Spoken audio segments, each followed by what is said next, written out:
Salut tout le monde, j'espère que vous allez bien tous et toutes. On se retrouve oui pour le débriefing de NXT 2.0. Et oui 2.0 puisque oui c'est la mise à jour parce que vous savez dans l'informatique c'est comme la WWE, vous avez la version 1.0, la version 0.0, la version 1.0 et après vous avez la version 2.0 et c'est exactement ce que nous allons regarder ce soir dans ce débriefing qui a quand même eu. Pour la défense de titre, on va parler bien sûr de ce qui s'est passé en fan show avec notamment l'attaque de la Toxic Attraction. On ira ensuite parler bien sûr du match par équipe avec Gigi Dolin, Jesse Rain, qui a donc fait face à Yoshirai et Zoe Starks. Ensuite, on ira parler de Roderick Strong, des Diamond Mines, et Roderick Strong qui sont toujours Cruiserweight Champion puisqu'ils ont réussi à battre Grayson Waller, je crois que c'est son nom. Et enfin, on terminera aussi par quelques petites polémiques, justement, j'avais envie d'en parler, de cette polémique, en relation notamment avec Joe Gacy, de quoi on en parlait, etc. On reviendra d'ailleurs également sur les autres informations qui ont eu lieu durant ce show, on reviendra bien évidemment sur les différents matchs de Boa, de Zone Queen, et ainsi de suite, et ainsi de suite. Et bien sûr, l'hypothétique segment avec les MSK, Kyle O'Reilly qui a battu Rich Roland également. Et on va terminer aussi par le match sans disqualification qui a été proposé en opener avec notamment B-Fape qui faisait face à Elektra Lopez. Bon allez, on va commencer tout de suite avec le vif du sujet, avec cet événement. Alors il y a eu un fil rouge notamment avec Indy Hartwell et Dexter Lumis. Bon, je vais mettre ça de côté parce que j'ai trouvé ça plus drôle qu'autre chose.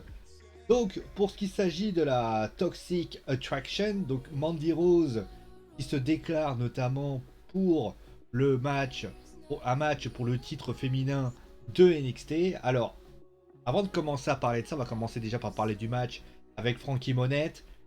Un match pas terrible. Clairement, c'était un match que j'ai trouvé assez... Il n'y avait pas grand-chose à se mettre sous la dent. Frankie a plus passé sa vie à mettre des coups. Concrètement, voilà, c'était malheureux, mais c'est comme ça. Puisque Frankie Monette, voilà, Frankie Monette était dans cette possibilité-là, voilà. C'était que des coups, c'était que des choses comme ça. Taya Valkyrie, voilà, qu'on appelle aussi Taya Valkyrie, la compagne de John Morrison, qui a un palmarès littéralement à vous faire pâlir une palourde. Et bien tout simplement, il y a pas mal de lutteurs avec de la lucha libre, AAA Worldwide, une fois championne des knockouts de Impact, quand même le plus long règne de championne de knockout, faut quand même le reconnaître. Et bien cette meuf donne des coups. C'est pas vous, mais je trouve ça quand même suffisamment gonflé alors qu'on sait à quel point cette femme est talentueuse et a énormément de talent au vu de ce qu'elle a réussi à produire par rapport à ça. Bon, et puis il y a eu l'attaque avec donc Mandy Rose, JC Gaiden et enfin donc JC Rain. Alors, Gigi, je crois que j'ai dû inverser les noms, hein, désolé. Euh, Clairement, j'ai trouvé que l'attaque de Mandy. Bah, on va tout de suite aller voir le second match parce que ce second match, pour moi, il y a eu quand même des gros problèmes. Ils ont essayé un petit peu de se la jouer à la mode dissimulation, mais le problème c'est que tout était un petit peu tout révélé sans s'en rendre compte. Pourquoi? Vous avez, pardon, vous avez donc, euh, je vais vous trouver, j'ai trouvé les noms, les vrais noms parce qu'à chaque fois je les oublie. Vous aviez Gigi Dolin et Jessie Jane qui donc faisaient face, s'affrontaient avec Yoshirai et Zoe Starks. Le match est plutôt intéressant, le match est plutôt bon d'ailleurs au demeurant. On peut qu'être ravi au vu de ce qui a été proposé. Et le truc, c'est que clairement il n'y avait rien à dire par rapport à ça. Mais on va revenir sur ce qui s'est passé avant. Avant, il se passe que juste avant, vous avez les Toxic Attraction qui tournent autour du ring, enfin tournent autour de Raquel en lui disant, notamment Mandy qui lui dit, eh ben, cette ceinture, elle est belle, elle est belle, mais je trouve qu'elle irait mieux avec moi. Voilà, ça te va bien, mais avec moi, ça m'irait mieux.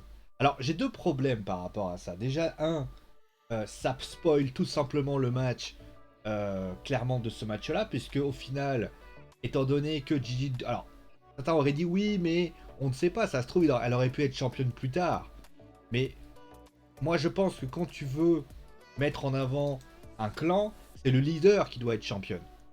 C'est le leader qui doit être champion, c'est pas c'est sous-fifre, concrètement. Et donc ça déjà, ça posait un problème. De plus, moi j'ai un autre problème sur ça. C'est Mandy Rose. On nous explique depuis des lustres et des lustres que il faut dorénavant un nouveau souffle à NXT. Et en fait, quand vous regardez ce qui se passe, et ben vous vous rendez compte. En fait, ils ont fait mis en avant tous les garçons. Vous avez du Braun Breaker qui notamment a fait une promo avec Tommaso Ciampa. On voit notamment Andrew Chase, Joe Gacy, bien sûr qu'on va parler. On va parler aussi de différentes personnes. Et en fait, les filles, j'ai l'impression qu'ils y ont pas pensé. Alors certes, il y a une nouvelle attraction au niveau de la division féminine. On peut constater notamment la présence de Gigi Dolin et de Jessie Jane, mais Mandy Rose, c'est pas elle qui doit être challengeuse. Pour moi, il faut mettre en avant un peu la manière de ce qu'ils font avec Ciampa et Breaker. C'est-à-dire qu'on met en avant une petite jeunette qui, pour ainsi dire, même si elle se fait défoncer, à la limite, ça aurait pu être intéressant et apporter quelque chose et raconter quelque chose.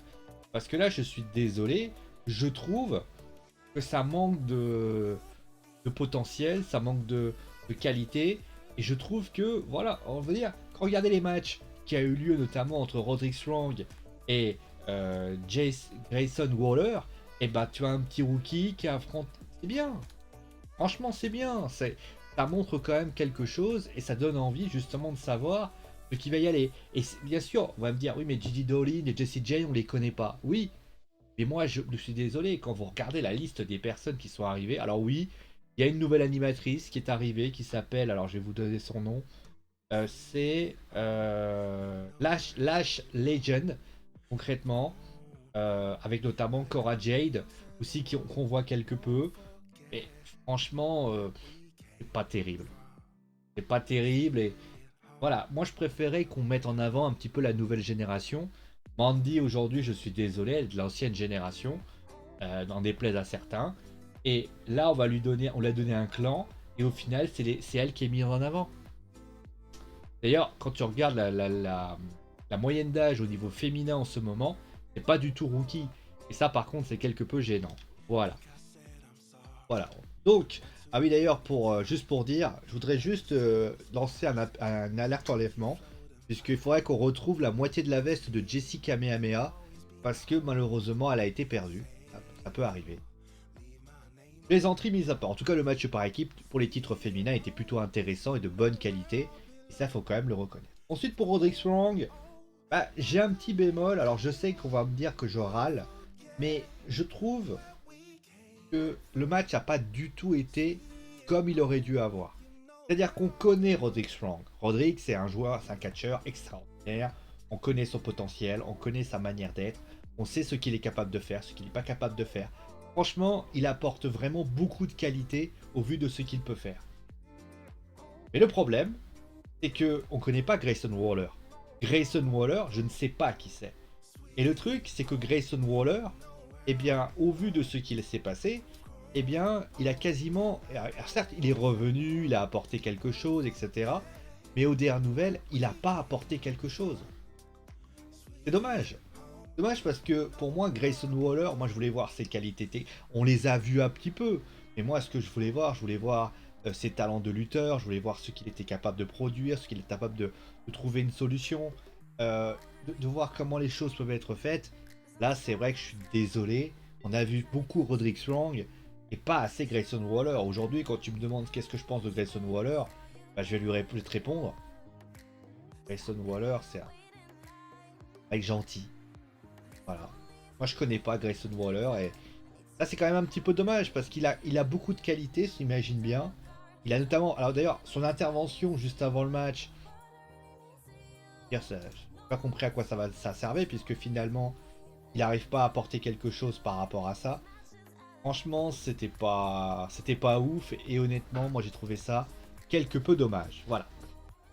Ensuite, on va parler rapidement de quelqu'un qui a suscité une petite controverse la semaine dernière. J'ai fait d'ailleurs une news dessus. Joe Gacy. Alors Joe Gacy, pour la faire très courte, j'ai retrouvé d'ailleurs la news que j'avais faite, comme ça à la limite ça va vous parler. Alors, encore une fois, moi je suis pas là pour parler de politique, mais à la limite si ça le catch peut relier la politique. Malheureusement, je suis un petit peu obligé d'en parler. Donc, je mets Gacy dans le lot. Attendez, la lettre G marche pas. Voilà.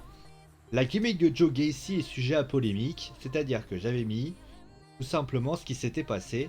C'est que le truc, c'est que Joe, eh ben, il a une façon de parler, il a une façon de mettre les choses à plat, où il dit tout simplement que lui, il part du principe que, comment dire, tout simplement, il souhaite exprimer son désir de sécurité sur le ring. Il ne souhaite pas, il souhaite également pas utiliser son statut de privilège masculin. Alors, j'ai pas compris le deuxième terme parce que ça a été repris de je ne sais quoi. Et donc aujourd'hui, il est venu, il a parlé, il a dit voilà, il a encore parlé que le ring doit être un endroit sûr. La semaine dernière, il n'a pas été il s'est fait remarquer, il n'a pas été cancellé. Il s'est fait plus remarquer par Roderick Strong, Braun Breaker, etc. Et au final, il parle d'une génération, etc., etc. Honnêtement, quand je le regarde, il joue un rôle. Il faut pas oublier que les lutteurs jouent un rôle, hein. Faut pas oublier ça. Parce que les mecs, à un moment donné, j'ai appris comme quoi la Fox News disait que c'était un discours de gauchiste pour ainsi dire. Oh, à un moment donné, c'est un personnage.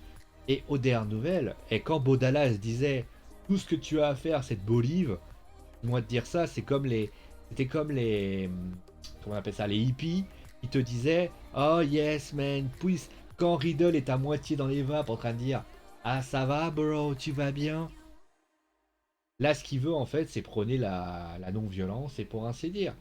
Et moi, je trouve que c'est quelque chose qui est au moins à constater, la paix, l'amour. Et bah, tu sais quoi? Faut arrêter 5 minutes de chercher la petite bête pour un oui ou pour un non. Sans déconner, sinon, bah, la cancel culture, au bout d'un moment, bah, ça commence à me passer un peu, me casser les couilles. Voilà, c'était sa petite information.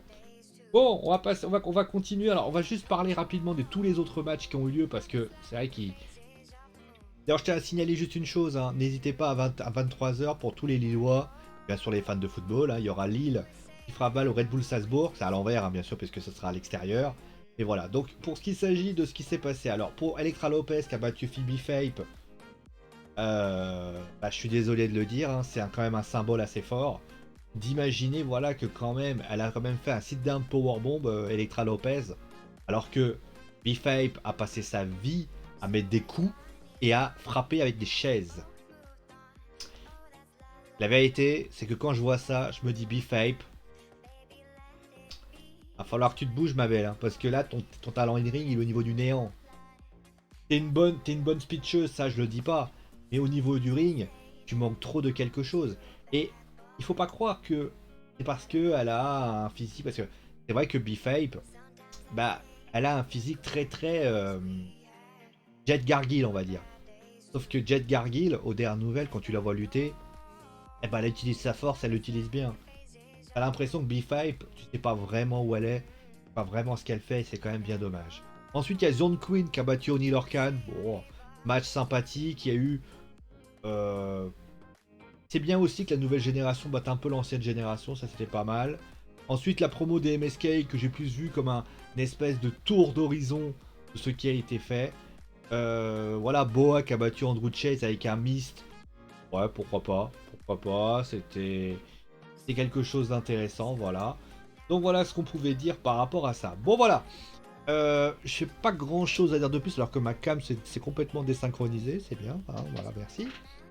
Bon, voilà, donc qu'est-ce que je peux dire du show global? Bon, il y avait quand même matière à être prometteur parce que t'as quand même 3 matchs de championnat, t'as quand même un B-Fape contre un Elektra Lopez, qui sur le papier quand même a été quand même un sans disqualification qui a apporté quelque chose, quand même quelque chose de pas mal. Et bah j'ai envie de dire c'était pas mal.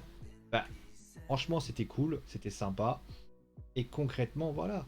Donc moi je pense que concrètement, bah moi je suis plutôt content de ce qui a été proposé, plutôt content de ce que qui a été. Le show commence à prendre ses marques progressivement.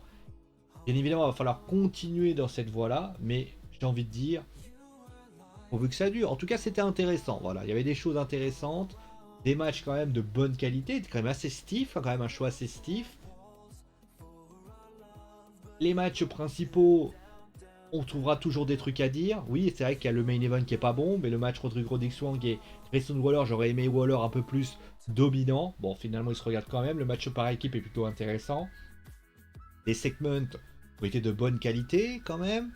Et les petits matchs comme ça nous ont permis, encore une fois, nous ont permis de pouvoir présenter tel ou tel lutteur. Et puis le segment entre Ciampa et Braun Breaker est plutôt pas mal. Donc dans la globalité, je suis, alors on va pas dire que je suis à l'extase, mais quand même ça sort un peu, ça sort un NXT correct, et ça peut nous offrir quelque chose.